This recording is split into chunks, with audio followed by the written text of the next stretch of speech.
नमस्कार, बहुत स्वागत है आपका उस कार्यक्रम में जिसका नाम है हे प्रभु आनंद दाता। आप अपनी प्रतिक्रिया, अपने विचार, अपने सुझाव हमें निरंतर भेजते रहें। हमारा जो मोबाइल नंबर है जिसके ज़रिए आप व्हाट्सएप नंबर पर अपने संदेश भेज सकते हैं वो है 7000-969-440। इस कार्यक्रम में पहले भी हमने इस विषय के एकाधिक प्रसंगों पर चर्चा की है, लेकिन आज ये प्रश्न जो मैं रख रहा हूँ हमारे विद्वान वक्ता के समक्ष, वो मेरे एक मित्र के कथन से मुझे ध्यान आया। हम करीब 30-35 साल पुराने मित्र हैं स्कूल के दिनों के, और अब मिल नहीं पाते हैं, जैसा आज के व्यस्त जीवन का एक अभिशाप ही मैं कहूँगा। हम भोपाल ही में रहते हैं, लेकिन मिले हुए हमें महीनों हो जाते हैं। इसी विसंगति पर छुट्टी के एक दिन, रविवार के दिन उनसे चर्चा हो रही थी, तो उन्होंने कहा कि शरद, याद है कि दोस्ताना फिल्म का एक डायलॉग या गाना है कि वो किताबों के दिन, वो सवालों की रातें, वो जवाबों के दिन। वो कहने लगे कि कितने अभावों के भी दिन थे। इस गीत में ये नहीं कहा गया, पैर में स्पोर्ट शूज़ नहीं होते थे तो हम नंगे पैर मैदान में खेलते थे। भोपाल राजधानी का एक बड़े ग्राउंड्स होते थे, यहाँ अभी भी हैं लेकिन अब संख्या कम हुई है। दशहरा मैदान, टीटी नगर, मॉडल स्कूल, बड़े बड़े मैदान। तो उन्होंने कहा कैसे हम नंगे पैर दौड़ते थे, कांटे चुभते थे, खूना खून हो जाता था, ख़ासतौर से अंगूठे को काफ़ी चोट लगती थी, लेकिन कभी हमने उन पर दुख नहीं मनाया, शोक नहीं मनाया।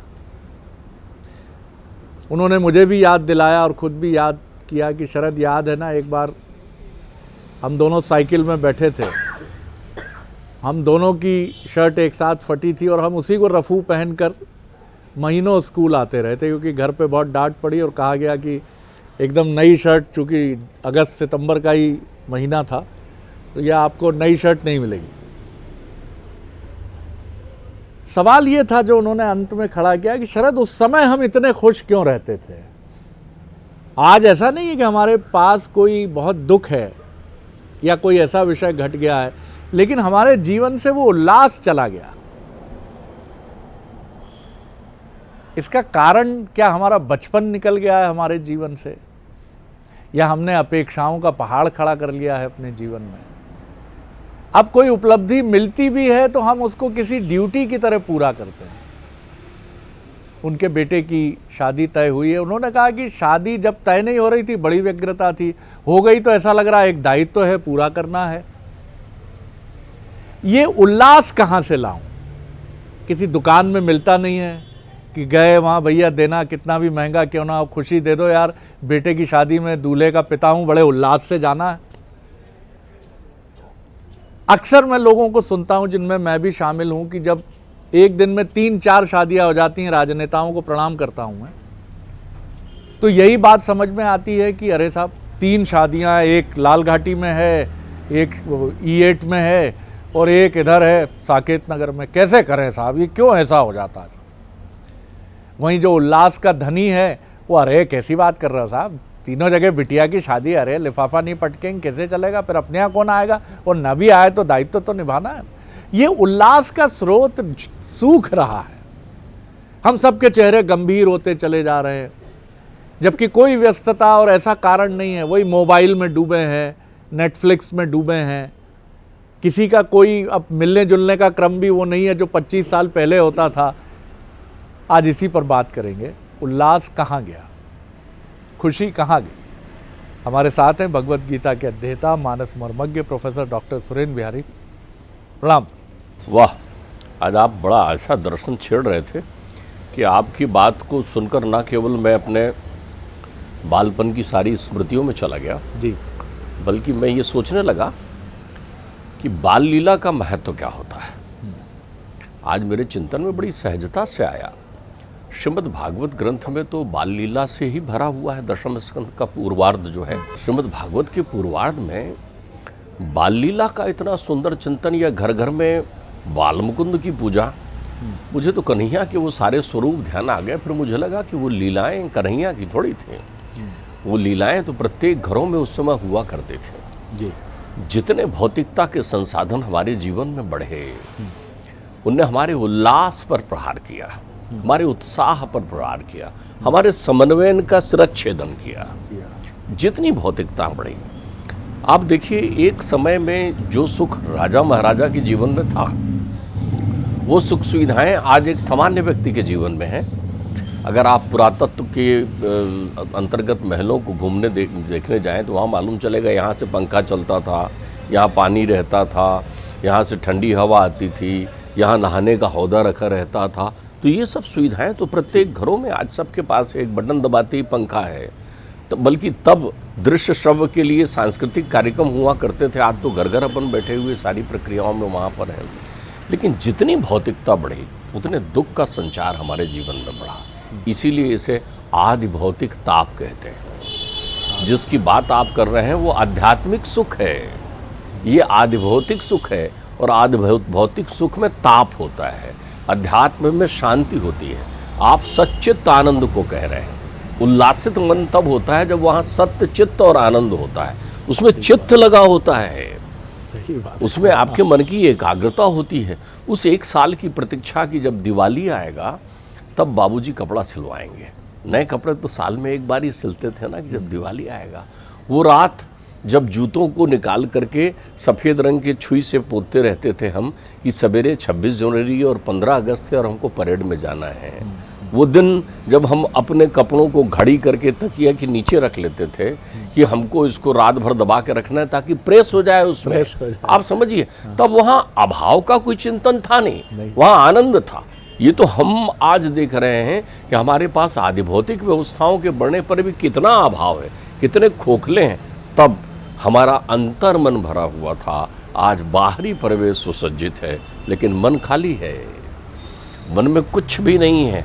उल्लास, उत्साह, उत्सव का अर्थ होता है आप्लावित मन, मन का तृप्त होकर भरा रहना।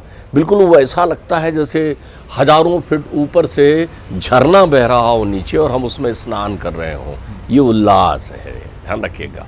वो उस समय मिलता था, लेकिन अब तो हम फुहारे से नहा रहे हैं। आदि भौतिक का अर्थ होता है फुहारे से नहाना, ध्यान रखिएगा। जीवन में सुख धन नहीं देता, जीवन में सुख धन नहीं देता। अगर धन सुख दे रहा होता तो हर धनी सुखी होता, फिर वो संतप्त होकर संसार में नहीं घूमता। किसी धनी के यहाँ जाके देख के आओ कि उसके जीवन में क्या शांति है, नहीं है उसके जीवन में शांति। बल्कि धन जो है अपने साथ अनेकों अनेक प्रकार की आदि व्याधि और अशांतियों को लेकर आता है। न जाने कितने संबंध बिगड़ गए, न जाने कौन गांव की काकी रूठ गई जिनसे मिलने तुम नहीं जा पा रहे हो, न जाने कितने सुदामा कृष्ण से मिल नहीं पा रहे हैं, वो बालपन का सुख चला गया। न जाने वहाँ वो अमृत की तरह मिल बांट कर खाने की शैली विलुप्त हो गई।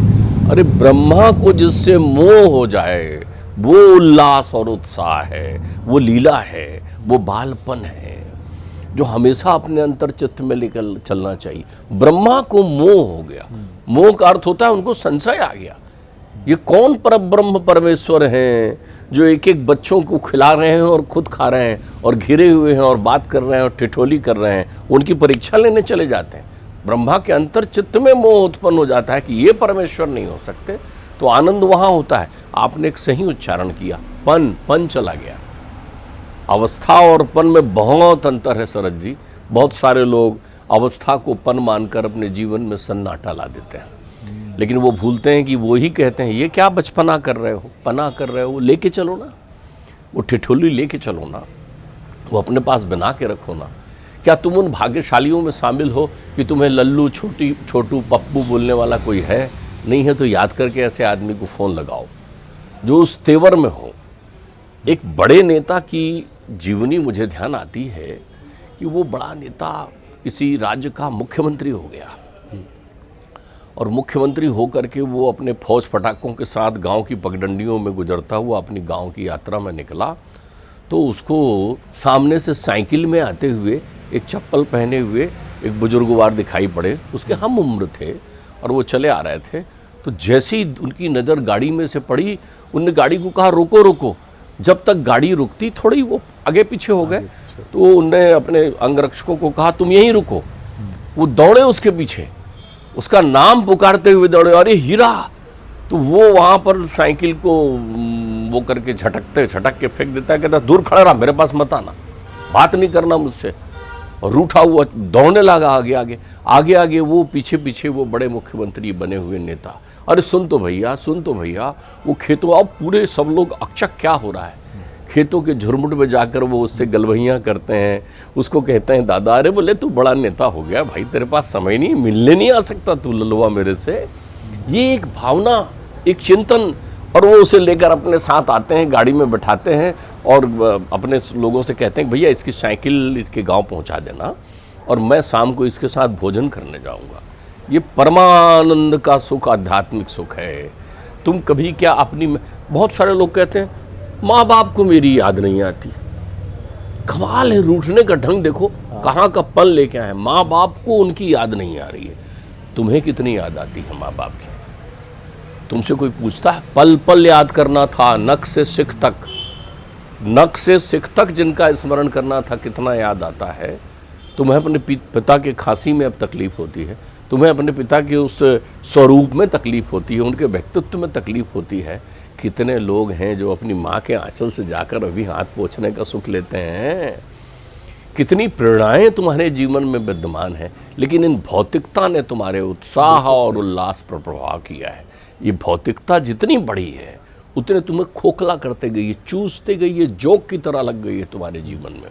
आप देखिए, एक होटल में गुजरते हुए मैं रुका रास्ते के सफ़र में, किसी ने कहा यहाँ स्मोकी दाल मिलती है क्या? अरे मैंने कहा ये स्मोकी दाल कौन सी होती है?